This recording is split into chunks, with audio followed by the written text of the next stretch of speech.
అందరికీ నమస్కారం.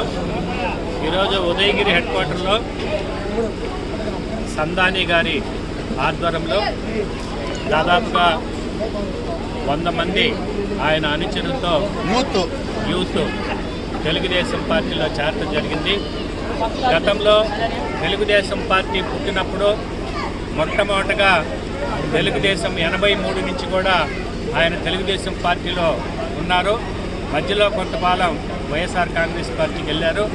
గత 5 సంవత్సరాల్లో వైఎస్ఆర్ కాంగ్రెస్ పార్టీని ఒక్కసారి అని చెప్పేసి అందరూ కూడా ఇక్కడుండే ముస్లిం సోదరులందరూ కూడా ఒక్కసారి అవకాశం ఇస్తా అని చెప్పి వాళ్ళకి వేయడం జరిగింది. 2019లో మళ్ళీ ఈసారి ఆ తప్పు చేయం సార్, పొరపాటు చేశాము, వాళ్ళేంటో మాకు అర్థమైపోయింది, ఈ 5 సంవత్సరాల్లో మళ్ళీ తెలుగుదేశం పార్టీ అధికారంలోకి వస్తుంది, ఇక్కడ అభివృద్ధి జరుగుతుందని చెప్పి ఈరోజు సంతోషంగా వాళ్ళ కుటుంబ సభ్యులతో వాళ్ళ ఇంట్లోనే వాళ్ళ అనుచరులందరితోటి ఈరోజు పార్టీలో చేరడం జరిగింది. ఇప్పుడే వాళ్ళ స్థానిక సమస్యలు కూడా నా దృష్టికి తీసుకొచ్చారో, ఇక్కడ ఏదైతే సిమెంట్ రోడ్డు ఉందో, ఎలక్ట్రికల్ పోల్స్ ఒక 4 కావాలని చెప్పారో, ఇవన్నీ కూడా తప్పకుండా పరిశీలిస్తాం.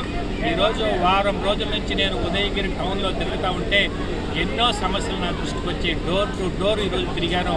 దాదాపుగా 3000 హౌసులు ఉన్నాయి ఇక్కడ. ఈ 3000 హౌసులు కూడా ప్రతి ఇంటికి నేను వెళ్ళాను. ఇంకా 2 రోజులు పడుతుంది. చాలా దయనీయమైన పరిస్థితిలో ఉన్నారు.